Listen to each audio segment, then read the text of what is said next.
Welcome to Matters Financial and Geopolitical from a Frontier. And just think of those words, financial and geopolitical. I mean, we haven't seen such an asymmetric world in both components for so long. I think it's just extraordinary. Things happen at a speed and a velocity which only Paul Virilio of modern writers has properly captured and integrated into a sort of grand unified theory. I must go back and read him again. Very easy to read, takes about 20 minutes. Look, huge developments that I was talking about this trifecta, and let's go through everything eventually, but let's start with the UK election. Big shock, reaction, but however, the reaction across global currency markets fell well short of Brexit Day. Which is worth considering. The pound 127.20, it's fallen 237 ticks.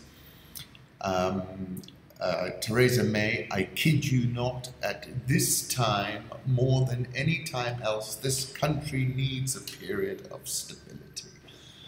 It was that word which was repeated ad nauseam, which I think nauseated so many voters, and it really didn't work. And I know Jim Messina, who's a very well-known campaign advisor, but my goodness, no adjustments. It's a really extraordinary campaign, I've got to say.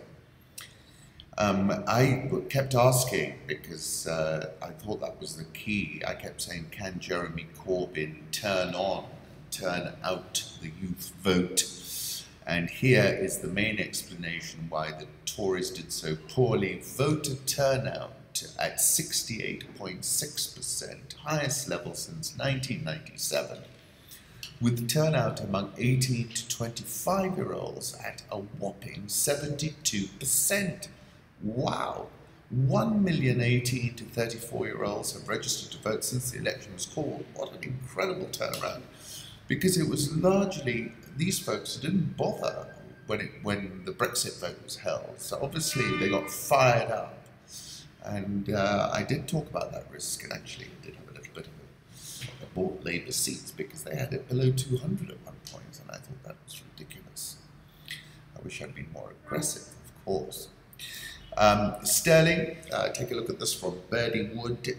We're now, let me check where we are, 127.22, but I don't think we're going to rebound real strong here because there's too much uncertainty. Theresa May's gone to the palace to give her credentials. I'm going to get to how she's managed to do that. Theresa May's Conservatives are the largest party, but there's a hung parliament, that we know. And it seems the DUP. Now, this is when I first went to England, I was 19 years old. I mean, I was 13 years old, and there was a character called Ian Paisley. He was a larger-than-life character. I think he was the founding father of the DUP. And they are now the kingmakers, it turns out. Pound sterling made session lows as Theresa May said to have no intention of resigning following UK election debacle. That's just an extraordinary position to take.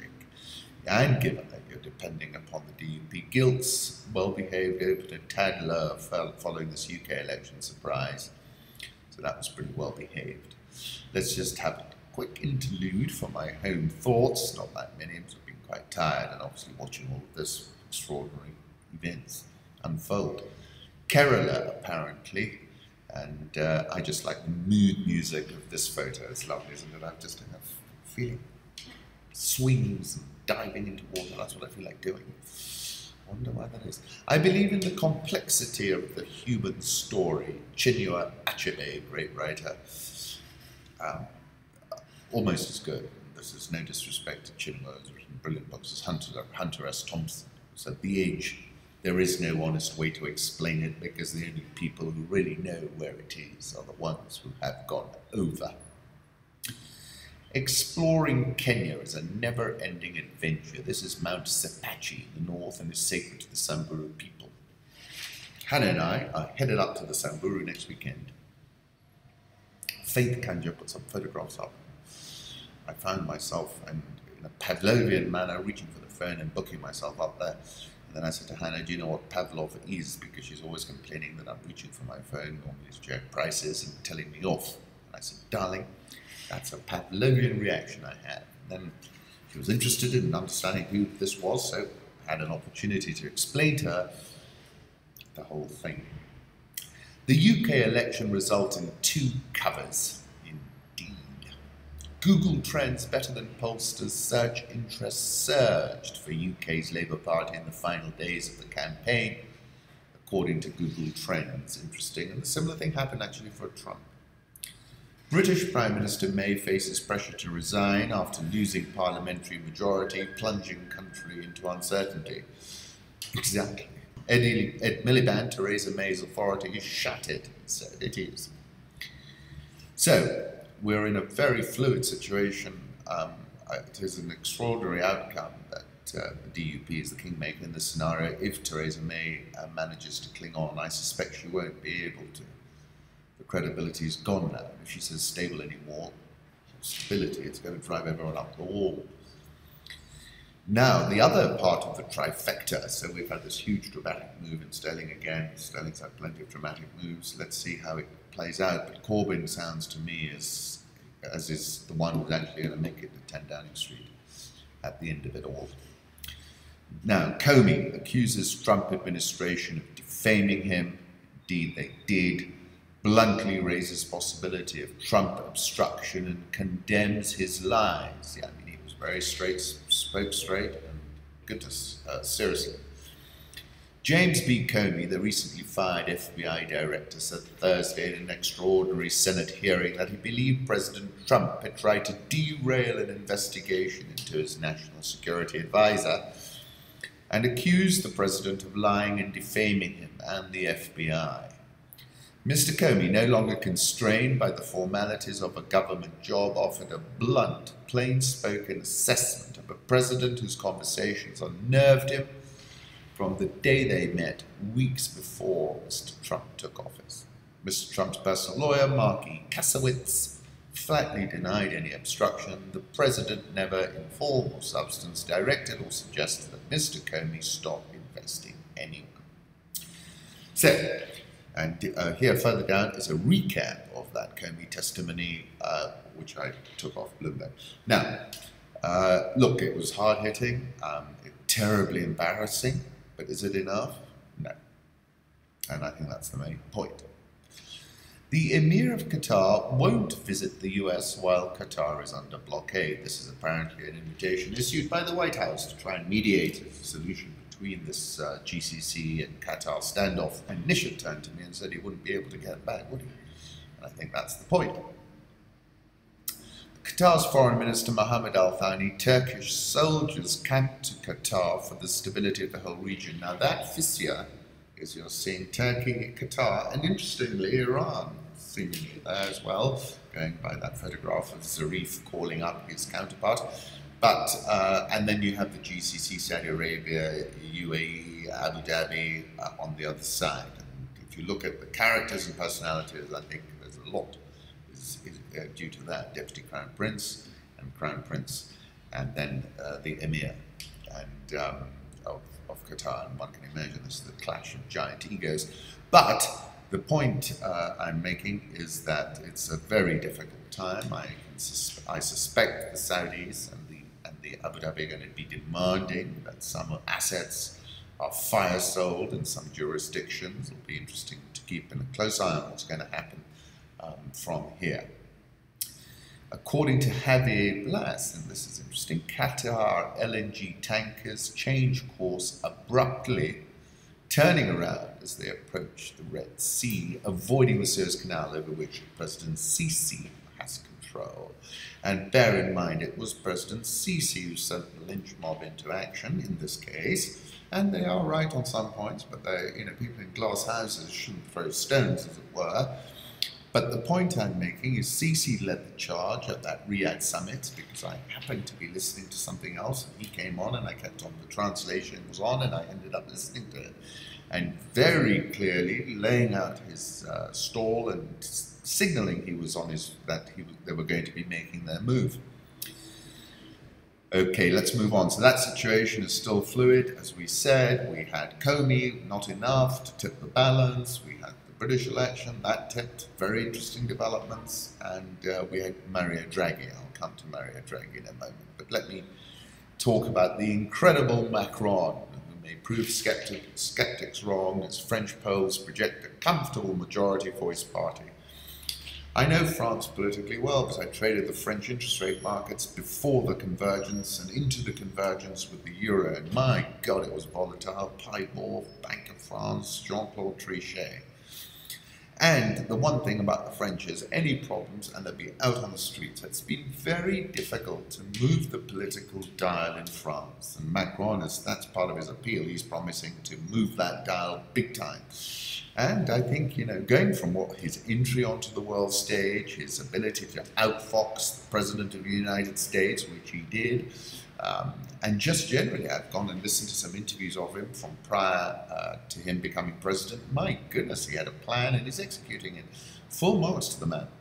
Japan's parliament passes law allowing Emperor Akihito to abdicate, the first monarch to do so in 200 years. It's Japan. The final victim of the Six-Day War is the two-state solution, says Bloomberg View, and I tend to agree, and that's why a lot of this talk and conversation of how they're going to make a deal and Trump's going to be a big dealer. Goodness, I don't think Bibi's going to get anywhere near one. Let's go to the currency markets. Euro dollar. Okay, this was Draghi's intervention. 111.75 off the highs. We were at 112.80. So we've come off on the euro. He's talked about a reducing inflation trend, and I think they've downgraded the inflation forecast. And whilst he's seeing growth picking up, he was talking about inflation being very subdued. And actually, I must thank the Deputy Central Bank Governor, Sheila, whom I met this morning, and she was talking about the same thing and saying, Ali Khan, if you strip out food inflation out of the Kenyan basket, the rest of it is in danger of turning negative. Think about that. Dollar index, as I was saying, was a trading buy. We've had a little pop, but I think we could get more of a pop from here. 97.45. Dollar yen, 110.39. Swiss franc, 0.9715. And the pound, of course, as I've said, we're down, bouncing a little bit, 127.37. I think it'll remain under a bit of pressure because there's a lot of uncertainty. Aussie dollar, which is still hanging around here at 7.534, but I think that's topped out as well. India rupee 64.295, South Korean won 1124.83, the Brazilian real 326.14, Egyptian pound 1813.05, and the rand slowly softening up 1293.56. Big call coming out of Moody's after the market closes. They're going to put out their decision on the sovereign rating. The pound weakness, yes, but nothing like during the Brexit vote, still well within 2 standard deviations. That's David Inglis. So a better behaved response, not, Brexit was really a big thing. Dollar index 3-month chart, I said it was a trading buy. We're getting a little bit of a bounce here. Euro dollar, now 111.75, Draghi refers. Commodity markets, you will remember I stuck my neck out on the 8th of May when I said my price target is $32 a barrel. I said crude oil prices in extremis move exponentially. Oil now trading at $45.94. My target for that is 32. That's what I was saying. And this is back to the levels, back near levels before OPEC's output cut deal. There you go. I called it a Wizard of Oz moment, folks. And, in the Wizard of Oz, they pull open the curtain expecting some massive machine and godlike figure, and turns out to be a little old man. And I think that's what OPEC is. US shale have OPEC over a proverbial barrel. Shell can turn the tap on faster than OPEC can turn it off. Same article, and somebody was tweeting me saying, what's going on in the Gulf? And I said, I tweeted them back, referencing the Deputy Crown Prince of Saudi Arabia. I said, how can I communicate with them while they prepare for the arrival of Al-Montazar? And I said, this is deluded thinking at a time when things could get seriously fall apart. Quoted the second coming because of that quote that the Deputy Crown Prince is making about the second coming. but he was making an Iranian context. W.B. Yeats, The Second Coming, turning and turning in the widening gyre, the falcon you cannot hear, the falconer, things fall apart, the centre cannot hold.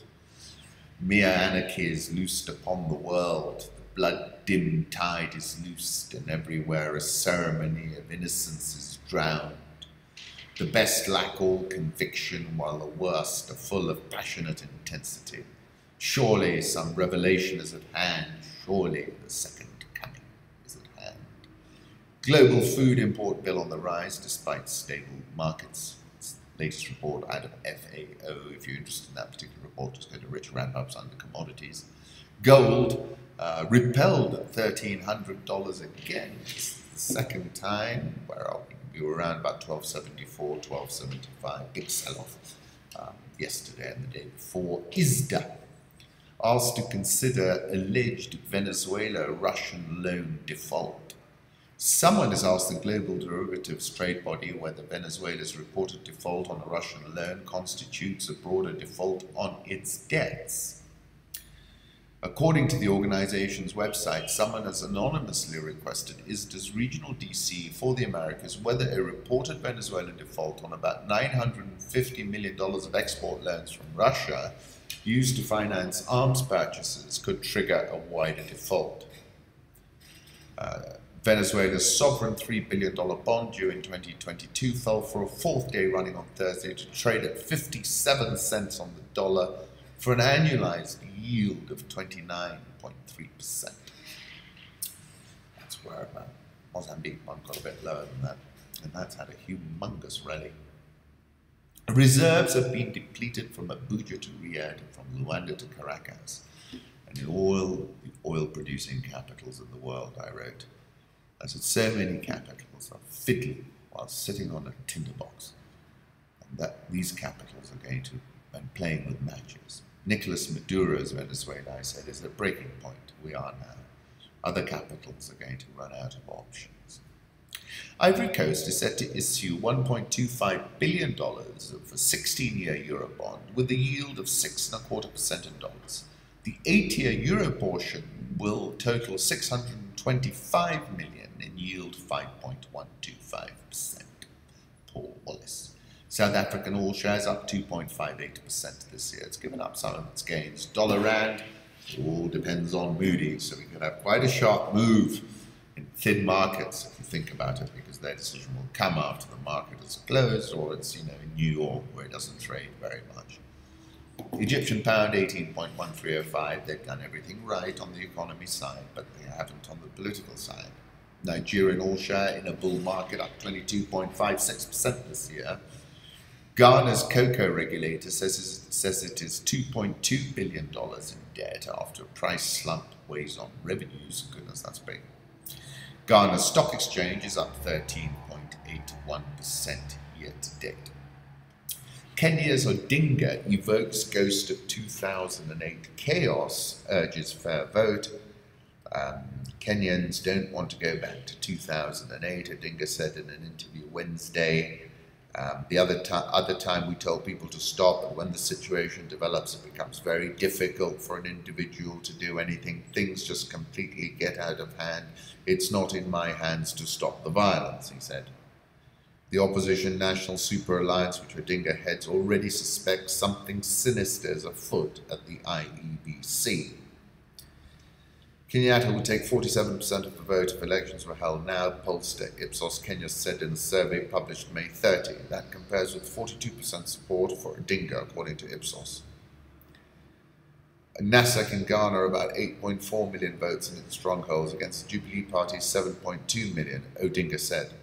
The tide of voters in so-called battleground counties with an estimated 5 million voters has changed more in our favour than theirs. He's right about that. And, the mess up food response was not helpful in those marginal areas. Look, according to intelligence reports, they're in the lead, but it's very difficult to unseat an incumbent, particularly one where it's not such a flashpoint issue like it was in other places. Kenya to convert $243 million of debt in Kenya Airways into equity. We know that. But the current proposal to completely dilute the smaller shareholders is not tenable. The banks seem to have got a cherry and a huge amount of equity, and I just don't think that's going to fly. The banks are making out like bandits, in my view. Have a look at this. Bloomberg World Airlines Index is near a record high. Kenya Airways share price, if you want to take a look at the details, please go to Rich Data and have a look into that. TransCentury reported full-year earnings. The loss narrowed 64.34%, still reporting a loss, however. Revenue was down 30.643%. Other income was up 2,000% at 2.06 billion. What it is they did their bonds that they'd sold at par, they bought back at steep discounts and were able to write that back to the accounts. Basic and diluted EPS negative 1 shilling 56 cents versus negative 7 shillings and 9 cents the previous time. They said the results were significantly affected by a temporary limitation in accessing credit lines from our financiers for the greater part of 2016 due to the perceived uncertainty in the resolution of the Eurobond, which matured in March 2016. Eurobond issue was resolved during the year.